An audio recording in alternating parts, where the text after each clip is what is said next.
Dear students, നമുക്ക് EMTയിലെ second module എന്താണെന്ന് നോക്കാം.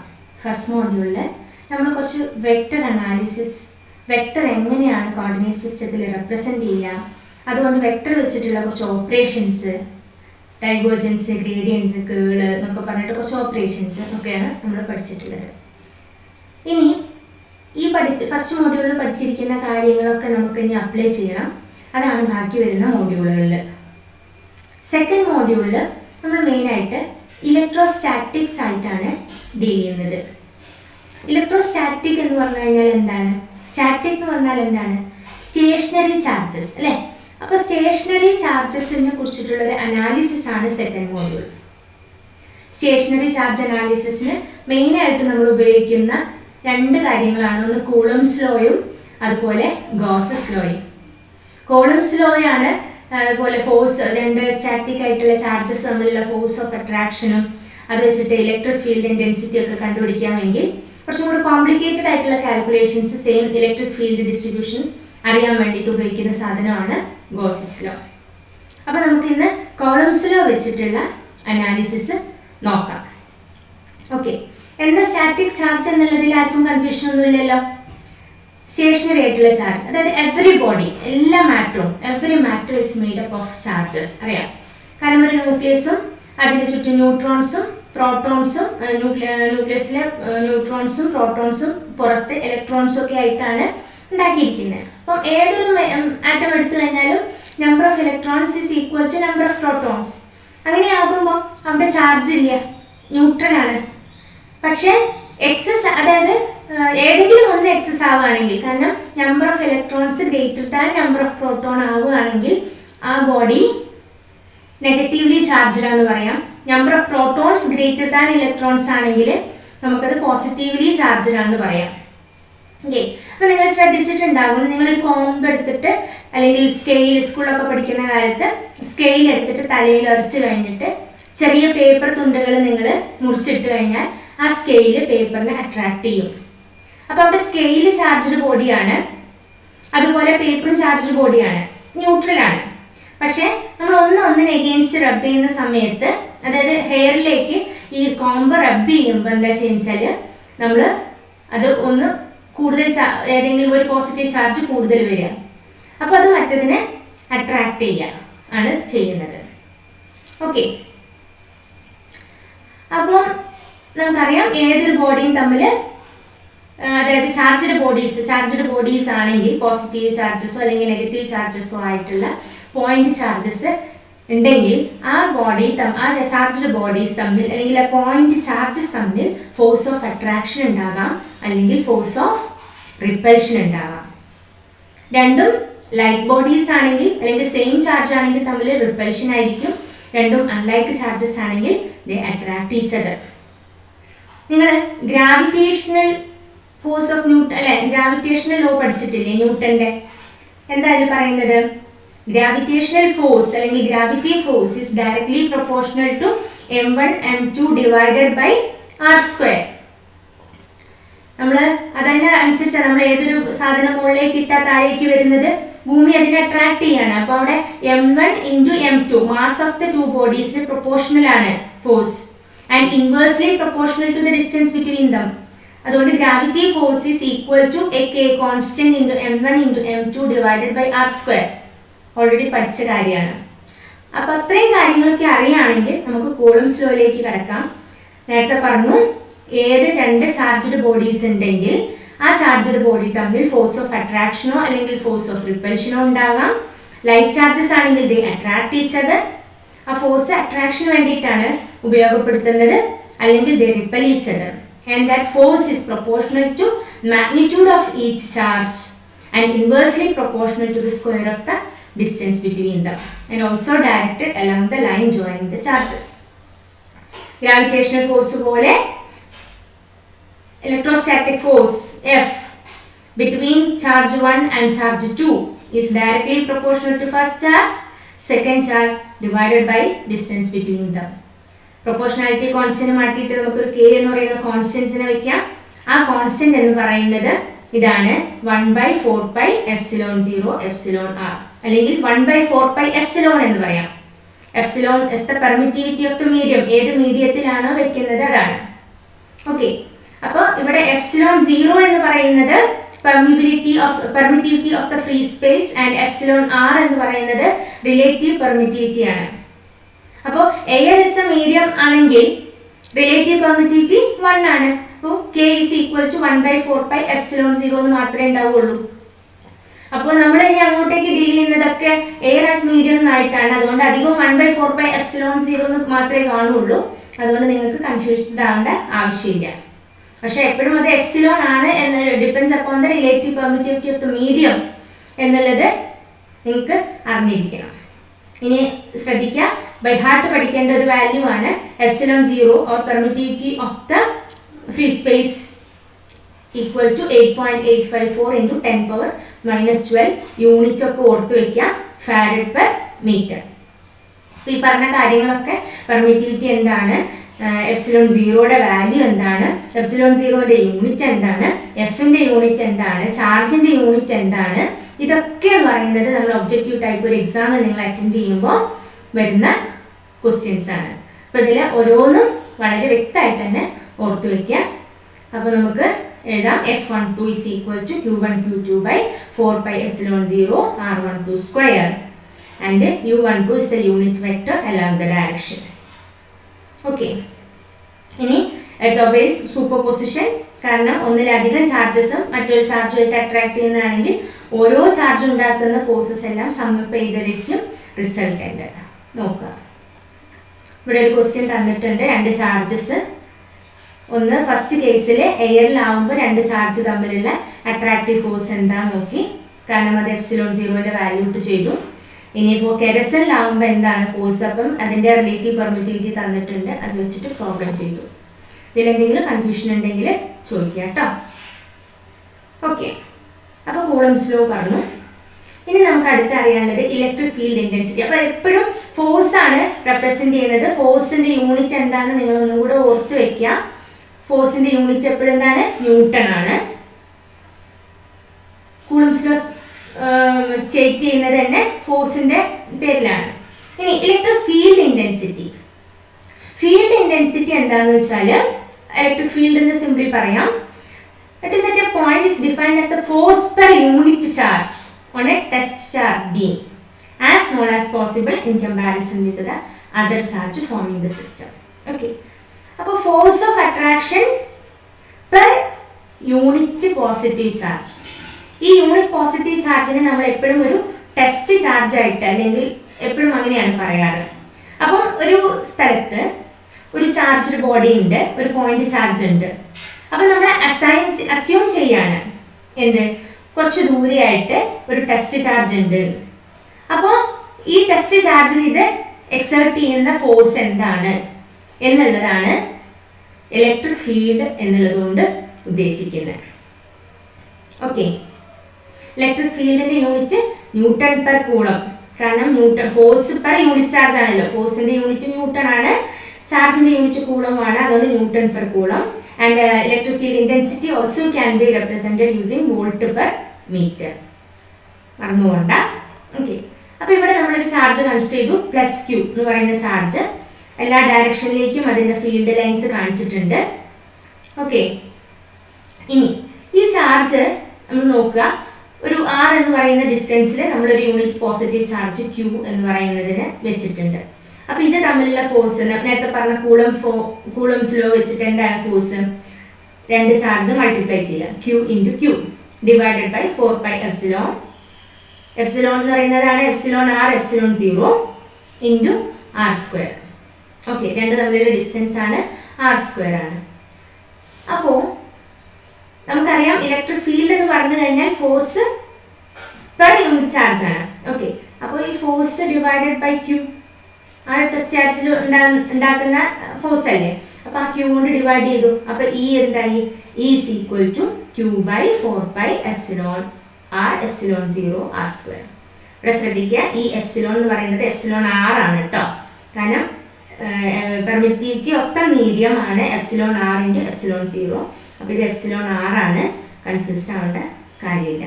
Epsilon R into epsilon 0 R². Okay, ഇനി വേറൊരു കാര്യം കൂടെ നിങ്ങൾക്ക് ഇതിൽ നിന്ന് മനസ്സിലാക്കാം. കൂളംസ് ലോയിൽ പറയുന്ന ഫോഴ്സും നമ്മൾ കൂടെ എന്തുണ്ട്, ഒരു യു എന്ന് കാണിച്ചിട്ടുണ്ട്. കാരണം directed along the unit vector along the direction of force ആണ് നമ്മൾ യു എന്ന് പറഞ്ഞിട്ട് കാണിച്ചിരിക്കുന്നത്. അതുപോലെ ഇവിടെ നമ്മൾ ഇലക്ട്രിക് ഫീൽഡ് ഇൻറ്റൻസിറ്റി പറഞ്ഞപ്പോഴും ഇ എന്ന് പറയുന്നതിന് കൂടെ എന്തുണ്ട്, നേരത്തെ പറഞ്ഞ അതേ യൂണിറ്റ് വെക്ടർ ഉണ്ട്. അപ്പോൾ ഈ എഫും ഇയും ഒക്കെ എന്താണ്, വെക്ടർ ക്വാണ്ടിറ്റീസ് ആണ്, മറന്നു പോകണ്ട. Vector electrostatic force, electric field intensity, ഈ രണ്ട് ടേമും മറന്നു പോകരുത്. രണ്ടും വെക്ടേഴ്സ് ആണ്. രണ്ടിൻ്റെയും ഇക്വേഷൻ എന്താണെന്ന് ഓർത്ത് വയ്ക്കുക. ഈ ഇക്വേഷൻ കണ്ടാൽ തന്നെ അറിയാം, ഇതിൽ electric field intensity inversely proportional to R square. അപ്പോൾ നമ്മളൊരു ഡിസ്റ്റൻസ് ബിറ്റ്വീൻ ദ കാണിച്ചിട്ടുണ്ടെങ്കിൽ ഇങ്ങനെ ഒരു ഡിക്കേയിങ് കർവാണ് നമുക്ക് കിട്ടുക. ഓക്കെ, ഇനി electric field due to continuous, ഇതിപ്പോൾ നമ്മൾ പോയിന്റ് ചാർജിന്, കാരണം ക്യൂ എന്ന് പറയുന്നത് നമ്മൾ കൺസിഡർ ചെയ്ത ചാർജ് ഒരു പോയിന്റ് ചാർജ്, കാരണം വളരെ നെഗ്ലിജിബിൾ ആയിട്ടുള്ള ഒരു ഡിസ്റ്റൻസ് ആണ് അതിനുള്ളത്. അതുകൊണ്ടാണ് നമ്മൾ പോയിന്റ് ചാർജ് എന്ന് പറയുന്നത്. ഇനി electric field due to continuous charge distribution. അപ്പോൾ പോയിന്റ് ചാർജ് അല്ലാത്ത ചാർജസ് ഏതൊക്കെയാണെന്ന് നോക്കാം. ഇത് പോയിന്റ് ചാർജ് ആണ്, ഇത് ലൈൻ ചാർജ് ആണ്. ക്ലിയർ അല്ലേ? കാരണം charges they along A line, then charge in A surface, അതുപോലെ കംപ്ലീറ്റ് ഒരു വോളിയം കംപ്ലീറ്റ് ചാർജ് ഫിൽ ചെയ്ത് വെച്ചിരിക്കുന്ന കേസസ്. ഇതൊക്കെയാണ് കണ്ടിന്യൂസ് ചാർജ് ഡിസ്ട്രിബ്യൂഷൻ എന്ന് പറയുന്നത്. അപ്പോൾ ഇവിടെ നമ്മൾ എടുക്കുന്ന സമയത്ത് നമുക്കൊരു ക്യൂ പോയിന്റ് ചാർജ് ക്യൂ എന്ന് പറഞ്ഞിട്ടോ അങ്ങനെ എടുക്കാൻ പറ്റില്ല. അപ്പോൾ നമ്മൾ എന്താ ചെയ്യാന്ന് വെച്ചാൽ നമ്മൾ ചാർജ് ഡെൻസിറ്റി നോക്കുക. അപ്പോൾ ഇവിടെ ഒരു കുഞ്ഞ് നമ്മൾ പോയിന്റ് ഏരിയ കൺസിഡർ ചെയ്യുകയാണെങ്കിൽ ആ പോയിന്റിലുള്ള ചാർജ് ഡെൻസിറ്റി റോയിൽ റെപ്രസെന്റ് ചെയ്യാം, that is coulomb per metre. ഇനി റോ എസ് എന്ന് പറഞ്ഞാൽ കൂളം പെർ സർഫസ് ആണ്, അപ്പോൾ coulomb per metre square. Then rho V എന്ന് പറയുന്നത് കൂളം പെർ മീറ്റർ ക്യൂബ്. അപ്പോൾ ടോട്ടൽ ഇവിടുത്തെ ചാർജ് എത്രയാണെന്ന് ചോദിച്ചു കഴിഞ്ഞാൽ എന്തായിരിക്കും, the charge density coulomb per metre into total length. അപ്പോൾ ടോട്ടൽ കൂളം കിട്ടിയില്ലേ? അതുപോലെ ഇവിടെ എന്താ ടോട്ടൽ ചാർജ് എന്ന് ചോദിച്ചു കഴിഞ്ഞാൽ charge density coulomb per metre square into total surface area into metre square ചെയ്ത് കഴിഞ്ഞാൽ ടോട്ടൽ ക്യൂ എന്താണെന്നറിയാം. അതുപോലെ ഇവിടെ എന്ന് പറയുമ്പോൾ ഇൻറ്റു വോളിയം വെച്ച് ചെയ്താൽ ടോട്ടൽ കൂളം എന്താണെന്നറിയാം. അപ്പോൾ നമുക്ക് ചെറിയൊരു ഏരിയയിലുള്ള ഫോഴ്സ് കണ്ടിട്ട് മൊത്തം ഏരിയയിൽ കിട്ടണമെങ്കിൽ നമുക്ക് എലോങ് ദ സർഫസ് ഇൻറ്റഗ്രേറ്റ് ചെയ്താൽ മതി. ഇവിടെയാണെങ്കിൽ എലോങ് ദ വോളിയം ഇൻറ്റഗ്രേറ്റ് ചെയ്താൽ മതി. ഇവിടെയാണെങ്കിൽ എലോങ് ദ ലൈൻ ഇൻറ്റഗ്രേറ്റ് ചെയ്താൽ മതി. ഓക്കെ, അതാണ് ജസ്റ്റ് ഇവിടെ കാണിച്ചു വെച്ചിരിക്കുന്നത്. ഡി ക്യൂ സ്മോൾ, ഇപ്പോൾ നമ്മൾ ഇവിടെ ഒരു ലൈൻ ആണെങ്കിൽ ആ ലൈനിൽ ഒരു small length D L consider ചെയ്യുക. ആ ഡി എല്ലിലുള്ള ടോട്ടൽ ചാർജ് എന്ന് പറയുന്നത് റോയൽ ഇൻറ്റു ഡി എൽ, അതാണ് ഡി ക്യൂ, അവിടെ ഉണ്ടായ ചെറിയ ചാർജ്. അപ്പോൾ ടോട്ടൽ ചാർജ് എന്ന് പറയുന്നത് ഇൻ്റഗ്രൽ റോയൽ ഡി എൽ. അതുപോലെ ഇവിടെ integral rho S D S, ഇവിടെ integral rho V D V. ഒക്കെ ക്ലിയർ ആവുമെന്ന് വിചാരിക്കുന്നു. അപ്പോൾ നമുക്ക് ഈ കാണാൻ എന്താ ചെയ്യേണ്ടത്? ഈ കാണാൻ ക്യൂ ബൈ 4πε0 r സ്ക്വയർ അല്ലേ? അപ്പോൾ ക്യൂ എന്ന് പറയുന്നത് റോയൽ ഡി എൽ, അപ്പം ക്യൂ ബൈ 4πε0 r സ്ക്വയർ ആയി, യൂണിറ്റ് വെക്ടറും കിട്ടി. അത് സ്മോൾ ഡി ഇ ആയിരിക്കും. അപ്പോൾ ടോട്ടൽ ഇ എന്ന് പറയുന്നത് അത് ഇൻ്റഗ്രേറ്റ് ചെയ്താൽ മതി. ഓക്കെ, അപ്പോൾ ഈ 3 കേസും നിങ്ങളൊന്ന് ഓർത്ത് വയ്ക്കുക. പക്ഷേ ഇൻ്റഗ്രേറ്റ് ചെയ്യുന്ന സമയത്ത് പ്രശ്നം എന്താ വെച്ചാൽ ഈ ഡി എൽ എന്ന് പറയുന്നത് ഇവിടെ ഡിസ്റ്റൻസ് ആണ്. അപ്പോൾ ഡിസ്റ്റൻസ് ആണ് വേരിയിങ് ക്വാണ്ടിറ്റി.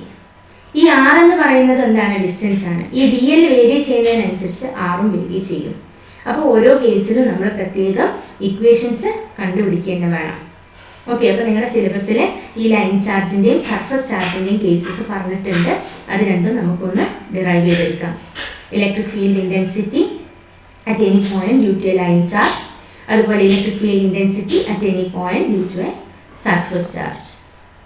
ഒന്ന് നോക്കാം. ലൈൻ ചാർജ് നോക്കി, ഒരു ലൈൻ ചാർജ് ഇവിടെ നമ്മൾ 3 ഒരു കാർട്ടീഷ്യൻ കോർഡിനേറ്റ് സിസ്റ്റം ആണ് എടുത്തിട്ടുള്ളത്. X axis, Y axis, Z axis. ഇനി ഇവിടെ ഞാൻ കുറച്ച് ഡാർക്കായിട്ട് കാണിച്ചിരിക്കുന്ന ഈ ഒരു ലെങ്ത്തിൽ കംപ്ലീറ്റ് ചാർജസ് ഉണ്ട്. ഇവിടെ ചാർജ് ഡെൻസിറ്റി റോവൽ ആയിട്ട് എടുത്തു. ഇനി ഫീൽഡ് ഇൻറ്റൻസിറ്റി കാണേണ്ട പോയിന്റ് എന്ന് പറയുന്നത് പി എന്ന് പറയുന്ന പോയിന്റിലാണ് കാണേണ്ടത്. അപ്പോൾ ഈ ചാർജ് കൊണ്ട് പിയിൽ ഉണ്ടാകുന്ന പി എന്ന് പറയുന്ന പോയിന്റിൽ ഉണ്ടാകുന്ന ഫീൽഡ് എന്താണെന്നാണ് കാണേണ്ടത്. ഓക്കെ, അപ്പോൾ ഞാൻ ഈ ലൈനിൽ നിന്ന് അതായത് ചാർജ്ഡ് ലൈനിൽ നിന്ന് ഈ ഡിസ്റ്റൻസിലേക്ക് പെർപെൻഡിക്കുലർ ആയിട്ടുള്ള ഒരു ഡിസ്റ്റൻസ് വരച്ചു. അത് എച്ച് എന്ന് മാർക്ക് ചെയ്തു. ലൈനിൻ്റെ 2 എൻഡിൽ നിന്നും വര വരച്ചു. ഒന്ന് α1ഉം മറ്റേത് 180 മൈനസ് ആൽഫ 2. കാരണം ഇത് ആൽഫ 1 ഈ ഡയറക്ഷനിൽ എടുക്കുമ്പം ഇവിടെ നമ്മൾ ആംഗിൾ എന്തെടുക്കണം, 180 മൈനസ് ആൽഫ 2 എന്നെടുക്കണം. ഓക്കെ, അതെടുത്തു. ഇനി ഇതിൽ നമ്മൾ കാൽക്കുലേറ്റ് ചെയ്യുന്ന ഇലക്ട്രിക് ഫീൽഡിൻ്റെ ഡയറക്ഷനാണ് ഡി ഇ. എങ്ങനെയാണോ ചെയ്യുന്നത് നോക്കാം. ഈ ഒരു ടോട്ടൽ ചാർജ്ഡ് ലൈനിൽ നിന്ന് നമ്മളൊരു ചെറിയ ലൈൻ എടുക്കുന്നു. ആ ചെറിയ ലൈൻ, ടോട്ടൽ ലൈനിൻ്റെ ലെങ്ത് എന്ന് പറയുന്നത് L ആണ്. ഇനി ഇതിൻ്റെ പെർപെൻഡിക്കുലർ ഡിസ്റ്റൻസിലേക്കുള്ള ലെങ്ത് എന്ന് പറയുന്നത് L1 ആയിട്ട് എടുത്തു. ഇനി നമ്മളൊരു സ്മോൾ എലമെൻ്റ് അതിൽ നിന്ന് എടുത്തു, dx. അപ്പോൾ ഈ dx ഈ P എന്ന് പറയുന്ന പോയിന്റിൽ നിന്ന് R ഡിസ്റ്റൻസിലാണ് സിറ്റുവേറ്റ് ചെയ്തിരിക്കുന്നത്. dx ഇവിടെ ഉണ്ടാക്കുന്ന ഫീൽഡാണ് DE-ൻ്റെ ഡയറക്ഷൻ കാണിച്ചിട്ടുണ്ട്. അപ്പോൾ ഈ DE-ൻ്റെ ഡയറക്ഷൻ കാണിച്ചതിന് ശേഷം എന്താ ചെയ്തതെന്ന് വെച്ചാൽ, ഈ DE എന്ന് പറയുന്നത് എപ്പോഴും 2 കമ്പോണൻ്റ് ഉണ്ടാവും. അതിന് X കമ്പോണൻ്റ് ഉണ്ടാവും, Y കമ്പോണൻ്റ് ഉണ്ടാവും. അത് സ്പ്ലിറ്റ് ചെയ്തു കാണിച്ചു. ഇനി നമുക്കറിയാം ഇത് അറ്റ് ആൻ ആംഗിൾ തീറ്റ ആണെങ്കിൽ, കാരണം ഈ dx ഡിസ്റ്റൻസ് ആറിലാണല്ലോ, അപ്പോൾ ഇതുണ്ടാക്കുന്ന ഫീൽഡ് എന്താണ്, എലോങ് ദ ഡിസ്റ്റൻസ് അല്ലേ. അപ്പോൾ ആറിൻ്റെ അതേ ഡയറക്ഷനിലായിരിക്കും ഇത് പോവുക. അപ്പോൾ DE അറ്റ് ആൻ ആംഗിൾ തീറ്റയിലാണ് സിറ്റുവേറ്റ് ചെയ്തിരിക്കുന്നത്. അപ്പോൾ അതിൻ്റെ ഹൊറിസോണ്ടൽ കമ്പോണൻ്റ് എന്ന് പറയുന്നത് DE കോസ് തീറ്റയും വെർട്ടിക്കൽ കമ്പോണൻ്റ് എന്ന് പറയുന്നത് DE സൈൻ തീറ്റ ആയിരിക്കും. അതാണ് DEx DE കോസ് തീറ്റ. അതുപോലെ Y component DEy DE sine തീറ്റയാണ്. അപ്പോൾ ഈ DExും DEyയും കിട്ടിക്കഴിഞ്ഞാൽ നമുക്ക് എന്ത് ചെയ്യാം, ടോട്ടൽ DE കാൽക്കുലേറ്റ് ചെയ്യാം. അപ്പോൾ ഇനി നോക്കുക, സ്മോൾ ഇലക്ട്രിക് ഫീൽഡ് എന്ന് പറഞ്ഞു കഴിഞ്ഞാൽ ഇക്വേഷൻ നമ്മൾ പഠിച്ചു. ഇക്വേഷൻ എന്താണ്, charge Q divided by 4πε0 r². ഇവിടെ Q എന്ന് പറയുന്നത് എന്താണ്, ആ ചെറിയ dx എന്ന് പറയുന്ന ലെങ്ത്തിൽ ചാർജ് ഡെൻസിറ്റി റോയൽ ആണെങ്കിൽ റോയൽ ഇൻറ്റു dx ആണ് ചാർജ്. അപ്പോൾ ചാർജ് ബൈ 4πε0 r² ആണ് DE. ഓക്കെ, ഇനി നമുക്കത് ഇൻ്റഗ്രേറ്റ് ചെയ്യണം ടോട്ടൽ E കിട്ടണമെങ്കിൽ. അപ്പോൾ അത് ഇൻ്റഗ്രേറ്റ് ചെയ്യാൻ വേണ്ടിയിട്ട് നമ്മൾ എന്താ ചെയ്യുന്നത് നോക്കിയേ. ഈ ഡിസ്റ്റൻസ് എടുത്തു. ഈ ഡിസ്റ്റൻസ് എന്താണ്, ഇവിടെ ഇത്രയും ഡിസ്റ്റൻസ് x ആണെങ്കിൽ ഇത്രയും ഡിസ്റ്റൻസ് L1 മൈനസ് എക്സ്. കാരണം ഈ ലെങ്ത്ത് നമ്മൾ 0 തൊട്ട് തുടങ്ങുകയാണെങ്കിൽ length varying along X axis, അതുകൊണ്ട് നമ്മൾ വേരിയബിൾ ക്വാണ്ടിറ്റി ആയിട്ട് x തന്നെ എടുത്തിരിക്കുന്നത്. അപ്പോൾ ഈ ഒറിജിനിൽ നിന്ന് നമ്മൾ കൺസിഡർ ചെയ്ത് എലമെൻ്റ് ലെങ്ത്തിലേക്കുള്ള ഡിസ്റ്റൻസ് x ആണെങ്കിൽ ഇതിൻ്റെ പെർപെൻഡിക്കുലർ ഡിസ്റ്റൻസിൽ നിന്ന് ഇങ്ങോട്ടേക്കുള്ള ഡിസ്റ്റൻസ് എന്ന് പറയുന്നത് L1 മൈനസ് എക്സ്. ഈ L1 മൈനസ് എക്സ് എന്ന് പറയുന്നത് h കോട്ട് തീറ്റ. ക്ലിയർ അല്ലേ, h കോട്ട് തീറ്റ. ഇനി അതിനെ ഇൻ്റഗ്രേറ്റ് ചെയ്യുക. അപ്പോൾ minus dx equal to minus h cosec square theta D theta എന്ന് കിട്ടും. അതുപോലെ ഡിസ്റ്റൻസ് r, ഈ ഡിസ്റ്റൻസ് r എന്ന് പറയുന്നത് എന്താ, h കൊസീക് തീറ്റ.